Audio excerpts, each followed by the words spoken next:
C'est un livre de la jungle dont les premières pages s'écrivent très loin des forêts indiennes. À Toulouse, à 2 pas du Capitole, se niche la tanière de Pierre Chéron. À 56 ans, il est devenu l'un des meilleurs connaisseurs des tigres. Avec son appareil photo, il passe la moitié de l'année à traquer le félin qui le passionne depuis toujours. Quand j'étais petit, j'étais fou d'animaux, donc je m'étais fait un petit zoo chez moi. Donc j'achetais des petites figurines. Et alors j'avais découpé une grande planche de contreplaqué, et donc j'avais reconstitué des forêts. Et puis après, de nombreuses années après, je suis allé le voir en vrai. Bon, c'était pas pareil.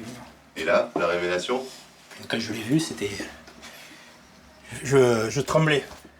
J'ai fait les photos, je tremblais. J'avais les photos, elles s'en foutent.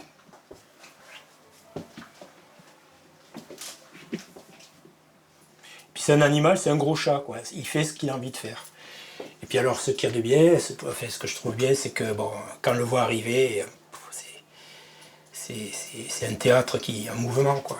C'est-à-dire qu'il y a tous les autres animaux qui partent en courant, il y a des sons, il y a tout ça. C'est le chef, quoi. C'est le roi. C'est le roi de la jungle. Armé de son téléobjectif, il se rend en Inde à la rencontre du tigre du Bengale. Une espèce en voie de disparition, il en reste aujourd'hui moins de 2000. Ça, c'est la cascade du parc de Bandhavgarh. Donc on va là-bas parce que c'est un des 2 parcs en Inde où on voit le mieux les tigres. On a le plus de chance, on les voit de très près. Et puis c'est le parc que je connais le mieux aussi. Voilà. Le lendemain, à l'aéroport de Roissy, Pierre ne voyage pas seul. Il accompagne un groupe de touristes qui s'aventurent pour la première fois sur les traces du tigre. Alors, vous attendez pour les tigres, là? En principe, oui. Bon, je vais vous accompagner. Parmi eux, il y a Pascal. Il y a ce genre de truc. Ce voyage, un cadeau qu'il s'est offert pour ses 50 ans. Un rêve de gosse. Vous sentez comment là, quelques heures du départ? Excité. Comme un gamin ou... Ah ouais, voilà, les 50 ans, ils sont loin. Là, j'en ai 15, 20, C'est ça, c'est le retour à l'enfance. C'est ça, Voilà, c'est vraiment un rêve que je vais accomplir. Allez, c'est bien, il est motivé, c'est bien, il faut être motivé comme ça. Il faut être motivé comme ça. Nous invitons tous les passagers voyageant en place économique à bien vouloir se présenter en porte C86. 11 heures de vol pour atteindre la chaîne de l'Himalaya. Destination finale, le centre de l'Inde, la ville de Jabalpur, la porte d'entrée du royaume du tigre. Ça y est, de plus en plus ça se rapproche. Ça se rapproche là, ça sent le fauve. voilà, c'est top. On aurait bien mis la polaire. Il fait en gros 35-40 degrés pour l'instant, ça va encore monter. Donc je pense qu'on sera content et on aura mérité de le voir. Ça, c'est un fait.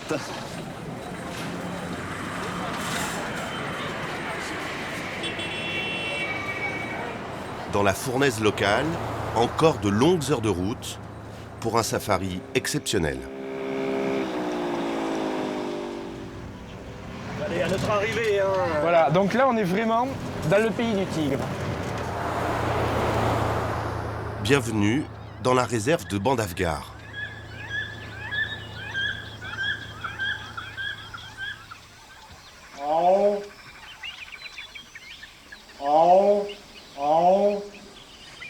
C'est quoi ça? Là c'est le cri du tigre qui appelle mon colocataire. Là. À part les tigres. À la veille du premier safari, dans le confort de leur hôtel, dernière consigne. Ce qui est très important, c'est qu'un tigre, c'est énorme, c'est très gros, et on peut l'avoir à 2 mètres et pas le voir. Moi, ça m'est arrivé, tout ça. Donc, il faut respecter les règles. C'est pour ça qu'on est dans des jeeps. On ne peut pas descendre parce que c'est très dangereux. Hein, c'est des tigres, ils peuvent vous tuer à un coup de patte. Un tigre a à peu près la force de 10 fois la force d'un homme. C'est-à-dire qu'un tigre qui fait 200 kilos, on peut imaginer la force que ça a, quoi. Voilà. Alors, ensuite, que vous dire de plus? Demain, il faut ouvrir les yeux, il faut ouvrir les oreilles, il faut se laisser immerger, il faut plus penser à rien. De toute façon, quand on est sur la piste du tigre, on ne pense plus à rien.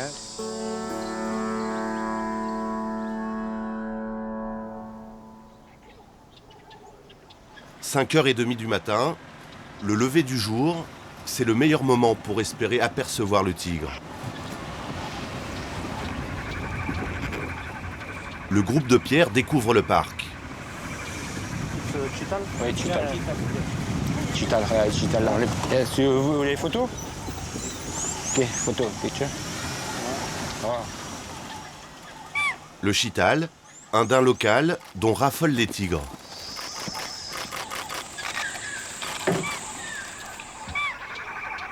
Première séance photo. Il y a un singe là. Il y a les Le singe là-haut. Ouais. Tu vois? Là, repéré. Regardez, attends. Ouais, qui se met en merde là.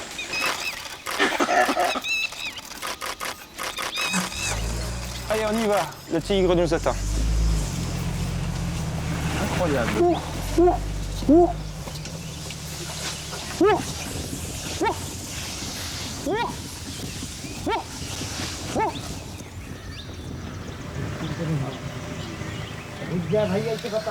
Pour Pierre, le jeu de piste commence. Ce sont les empreintes d'une femelle avec ses jeunes. Là, il faut y aller parce que quand on voit les empreintes comme ça, elles sont récentes et il y a possibilité d'avoir le tigre au bout. Donc on va y aller tout de suite là. Allez, go, ciao. Voilà, là elles sont fraîches. Elles sont de plus en plus fraîches, les empreintes. Elles sont vraiment très fraîches. Là, le tigre, c'est couché. Regardez les empreintes. Là. Ah oui, on les voit bien. Là, on les voit. Pour se guider, les empreintes au sol, mais aussi les cris d'alerte des animaux effrayés par le félin.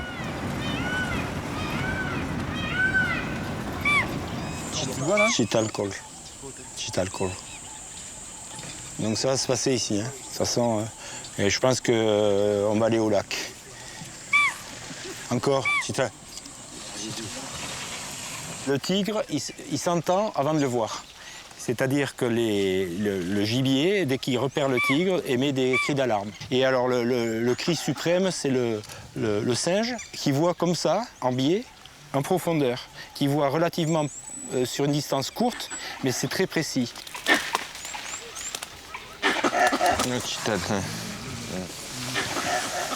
Ah, voilà le tigre là. Regardez-le. Thank you.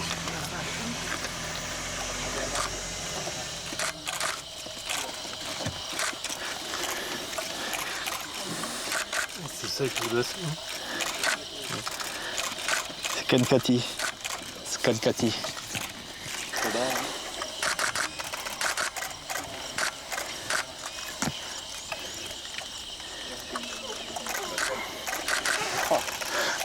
Magnifique. Pascal est triple.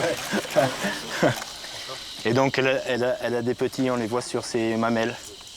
Donc elle allait. Et des jeunes. Environ 2 mois. Elle est à quoi? Elle est à 20 mètres. Même pas. Ouais, Même pas. 15 mètres. Ah ouais. C'est bon, il va y avoir des gens contents. À mon avis, elle ne veut pas venir par ici. Elle veut pas, à mon avis, les petits sont dans le coin là-bas. Kalkati, une maman, mais aussi une redoutable tueuse. Cette femelle, elle a donc un œil qui est abîmé, elle est borgne, elle s'est battue avec une autre tigresse qui s'appelle Shourbara, elle l'a tuée et elle a pris son territoire. Voilà en gros la synthèse de l'histoire. Et donc, bon, elle vit dans ce coin-là, jusque sur les collines là-bas. L'avantage, c'est que toutes ces montagnes, il y a plein de cavernes. Pour une tigresse, quand elle met les petits, elle met bas les petits, elle doit les protéger. Donc elle doit trouver des lieux assez propices pour se protéger. Et toutes ces cavernes, déjà, ça offre une protection. À l'abri des hommes et des autres prédateurs, Kalkati retrouve ses 3 petits âgés de 2 mois.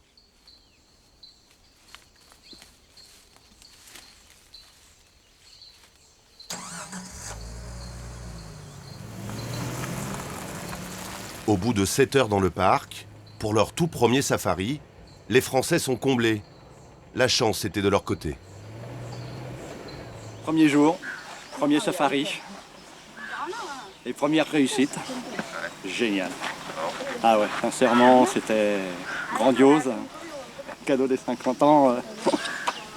Ouais, il est réussi.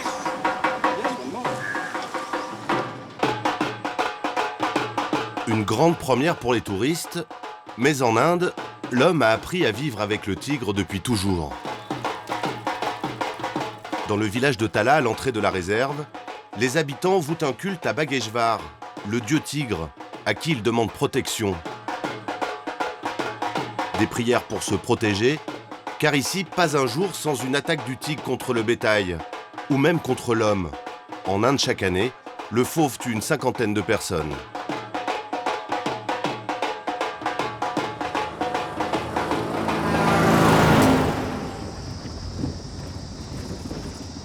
Pierre nous conduit dans un village où le tigre a récemment sévi.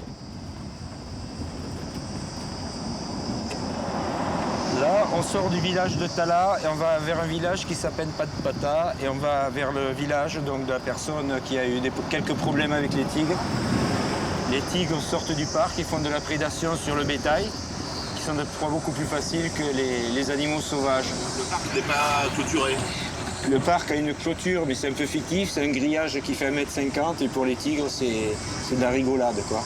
Et donc, parfois, c'est amusant parce que quand on fait les safaris, on longe ce grillage et les tigres nous regardent de l'autre côté du grillage. C'est-à-dire que c'est un peu nous qui sommes en cage. Il y a 2 mois, un tigre s'est invité dans cette maison. La scène a été filmée par un villageois. Le tigre retourne dans la maison. Il s'est assis. Un monstre de près de 300 kilos, devenu la terreur de toute la région. Un vieux mâle, du nom de Bamera.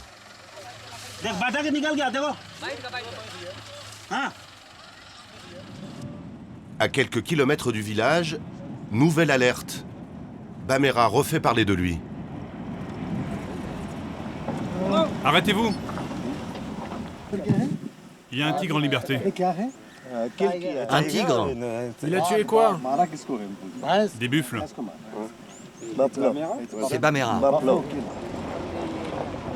Bamera, c'est le mâle dominant de Tala qui est venu, qui est sorti du parc et qui est près de la rivière. Outside the road, oui, hors de la route, près de la rivière.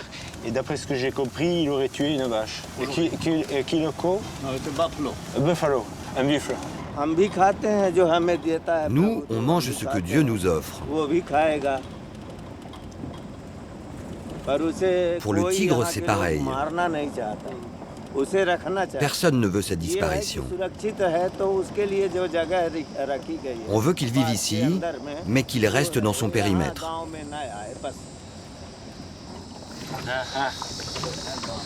Les buffles. Voilà. Donc il fait de la prédation sur ces animaux. Ces buffles servent aux travaux des champs, à tirer la charrue. Et donc on leur prend leur outil de travail. Ça ne peut pas cohabiter.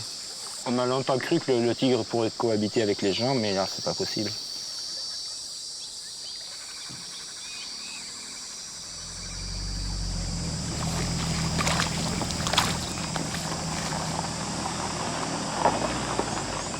Là, on est vraiment dans l'Inde typique.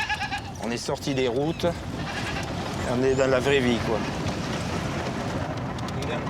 Donc le tigre, il est rentré dans cette maison.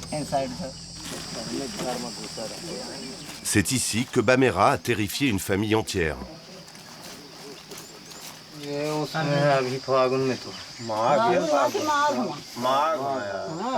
Le tigre était allongé là. Il était là et il est venu s'asseoir ici. Il y avait 2 personnes à l'intérieur.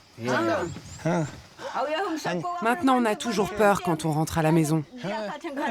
Et vous avez fermé la porte? La porte? Non, on était allongés. Il est resté assis de 9h du matin à midi. Il dormait là et le tigre s'est couché là. Mais imaginez la frayeur. Hein. On ne pouvait pas rentrer dans la chambre. Il nous bloquait le passage. Pour nos petits-enfants, il fallait le chasser, sinon il les aurait mangés tout crus.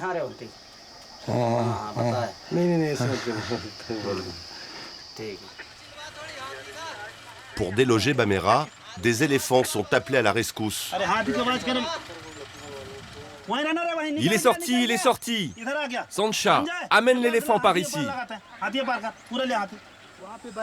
Quand l'éléphant est arrivé, le tigre est parti là-bas, vers l'arbre fruitier. Et puis il est passé derrière, juste là. Il slip, hier. Là, tu as la maison, donc après, il est allé dormir là, dans le trou. C'est incroyable. Il y avait beaucoup de bruit et plein de villageois. Tous voulaient voir le tigre partir.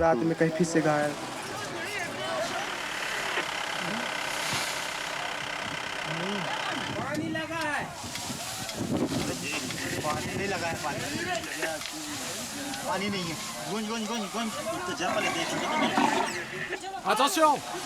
Attention, il s'enfuit!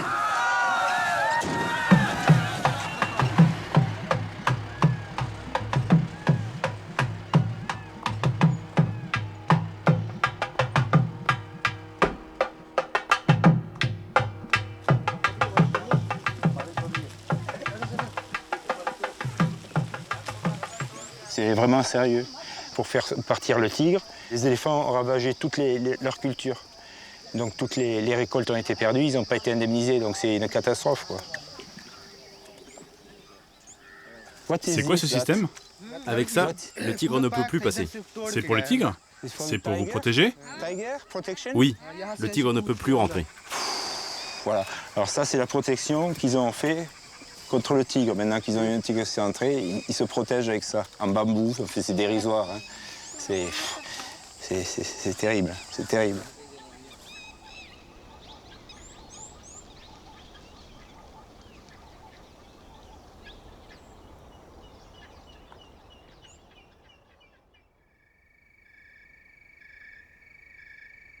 Pour les touristes français, le safari continue.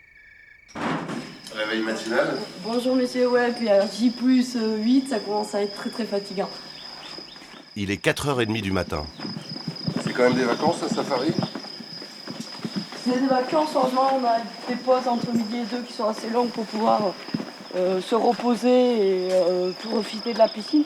Mais c'est vrai que c'est des réveils matinaux. Hein. Qui c'est qui veut des bouteilles d'eau? No water, ok, personne. Allez, on y va, le tigre nous attend. Des nuits très courtes, sans garantie de voir le tigre. Tu l'as dit. Ouais, mais moi, il faut être toujours positif. De toute façon, on a tellement de choses à faire. Allez, on y va. Si on en voit un, on sait comment on va l'appeler. Hein. Désiré. Voilà. Si c'est un mec, c'est pas... Enfin, Les 2 premiers jours étaient prometteurs, mais depuis, plus rien. Alors Pascal commence à trouver le temps long. Mais voilà, il y a ce manque quoi, maintenant, ça y est, on est là, on sait pourquoi on est là, on sait qu'ils sont là.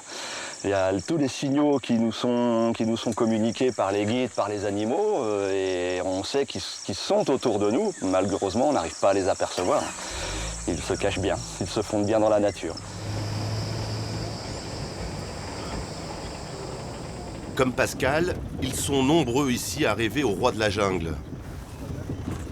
À l'ouverture du parc, c'est l'embouteillage. Alors, ces tigres? Hier, rien. Rien? On n'en a pas vu. On a été malchanceux. C'est la vie sauvage. Parfois t'es chanceux, parfois t'as rien. La traque commence. Le groupe est désormais rodé au jeu de piste.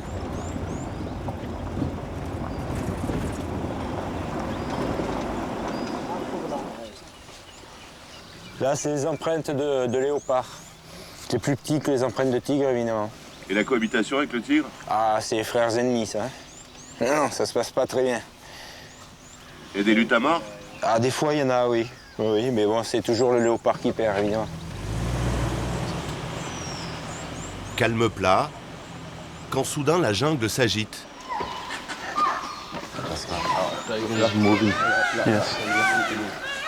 Par là.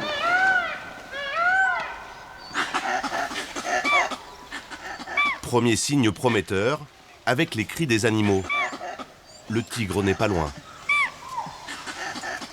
Vous voyez quelque chose? Oui, il est tout près. Tiger, tiger, tiger, tiger. Tiger.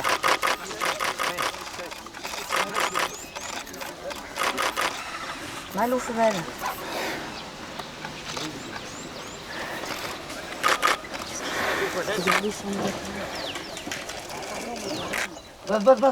Majestueux, le fauve passe à moins de 3 mètres de leur 4x4 sans aucune protection.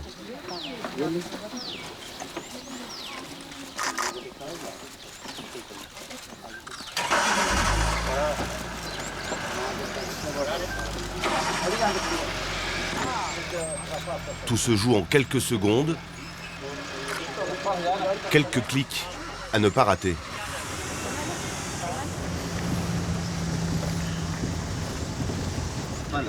C'est le mode rafale qui a bien, Qui a bien rafalé. Françoise, on vient à ce genre de safari pour ce genre de photos? Ah, tout à fait. Pour l'adrénaline que ça donne de pouvoir le voir apparaître comme on vient de le voir. Là, c'est magique. T'as une petite appréhension quand il avance vers la voiture? Non, moi au contraire. Moi, je demandais qu'il arrive encore plus près. Mais bon, Il va pas sauter juste dans la là, Jeep. comme ça aurait été magique. Et à quel signe on sentirait un danger, Pierre? Ben, elle va montrer les crocs, elle va voir les oreilles qui vont se mettre dans une certaine position. On va le voir, la position des oreilles, on les voit quand ils sont stressés. Et puis alors, bon, elle montre les crocs si elle est un peu plus stressée. Même habitué à la présence humaine, toutes ces voitures, l'excitation qui monte, finissent par provoquer la colère de l'animal.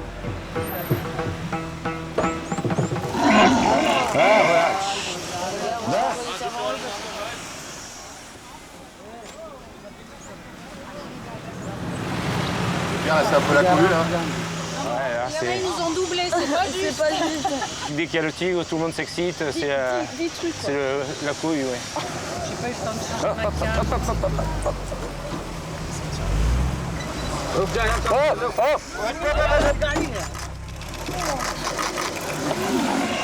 Ah, voilà. Chut. Baisse. Voilà.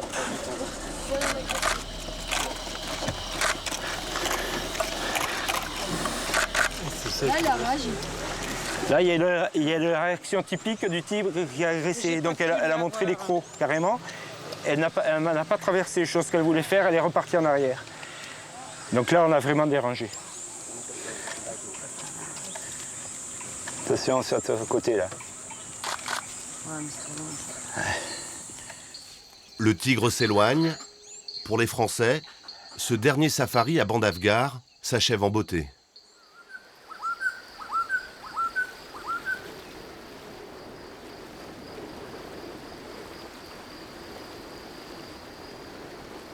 Deuxième étape de leur voyage, à 5 heures de route, la réserve de Pana. Un autre parc, une autre histoire. Ah, ok. Il y a un crocodile qui nage.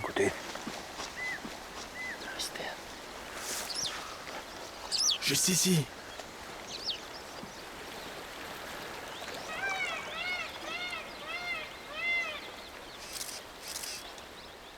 Des crocodiles, il y en a toujours eu ici. Ce qui est nouveau, en revanche, c'est la présence des tigres. Longtemps victimes du braconnage, ils avaient été complètement décimés dans cette région. Il y a 5 ans, les autorités indiennes ont lancé un programme de réintroduction. Sur les pistes de la réserve, le groupe de Pierre croise des scientifiques avec de drôles d'antennes. Chaque tigre qui a été réintroduit ont eu un collier. Et donc là, ils les suivent pour qu'ils ne sortent pas de la réserve, pour qu'ils soient mieux protégés et pour qu'on voit s'ils se sont bien établis dans leur territoire. C'est quand même un succès total puisqu'ils ont réintroduit 4 tigresses et un mâle et ils se sont tous reproduits. Donc c'est une excellente histoire, un succès, quoi. Ok. Ciao. Et où est-ce qu'il faut aller? Il faut aller vers Talgaon. Le signal venait de Talgaon. Nous embarquons avec les jeunes Sounal et Shekhar, 2 scientifiques dont la mission est d'assurer le suivi du programme de réintroduction. Leur journée commence par l'installation d'appareils photo. L'heure, vérifiée. La date, vérifiée. La carte est prête. Délai de 5 secondes. Le boîtier. L'objectif, recueillir des informations sur la vingtaine de tigres du parc. Le haut du tigre est à ce niveau. La tête arrive à peu près ici, alors on vérifie que... La caméra, baisse-la un peu. Donc le tigre marche comme ça, et est obligatoirement pris en photo. On marche devant, et on vérifie que l'appareil se déclenche. Voilà comment on fait.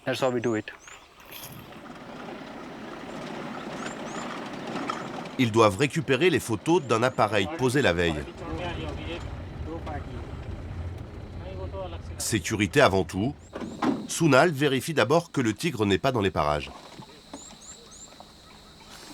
Cet appareil, c'est notre radiorécepteur. On s'en sert pour repérer les tigres. Ils viennent de voir un tigre assis par là. Rentrez dans la voiture. Vite, vite, vite. Ok. C'est là.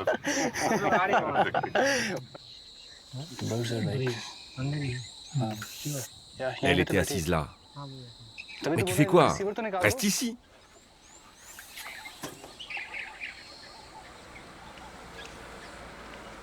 Tu vois quelque chose?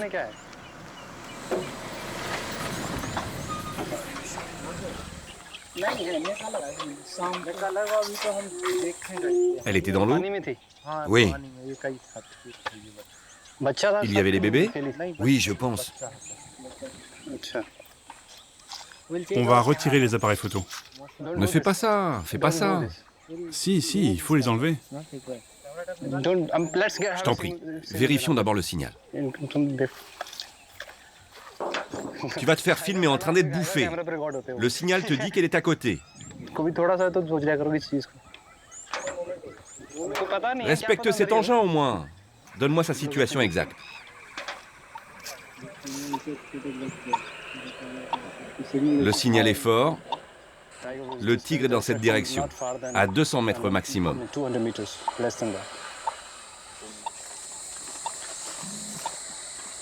Un tigre mangeant un homme.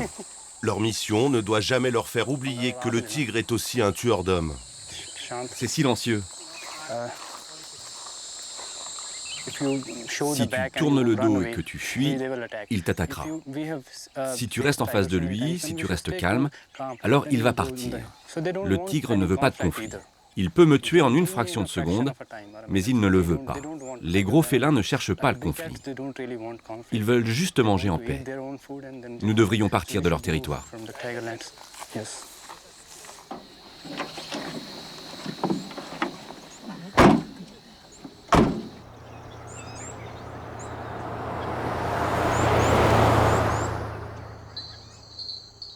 De retour dans leur bureau, les jeunes scientifiques vérifient leurs cartes.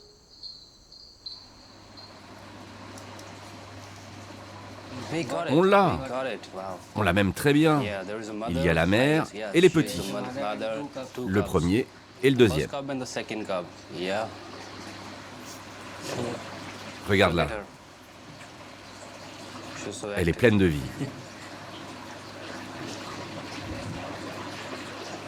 C'est vraiment beau. Ils ont l'air de s'amuser. Un tigre à la piscine.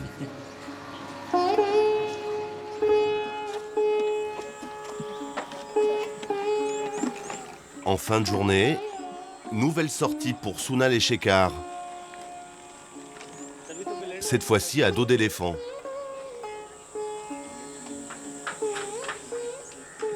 Dans la majeure partie du parc, faute de piste, c'est le seul moyen d'approcher le tigre.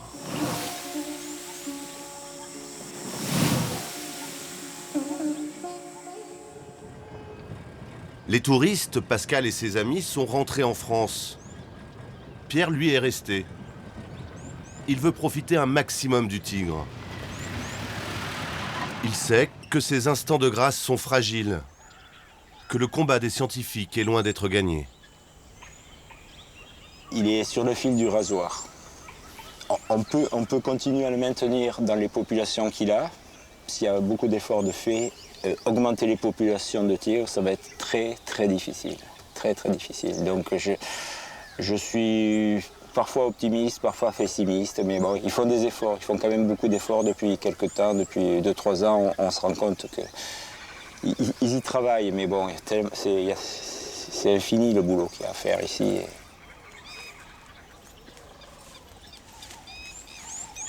Il y a un sage indien qui disait si Dieu a créé les animaux, il a dû passer beaucoup de temps pour créer le tigre.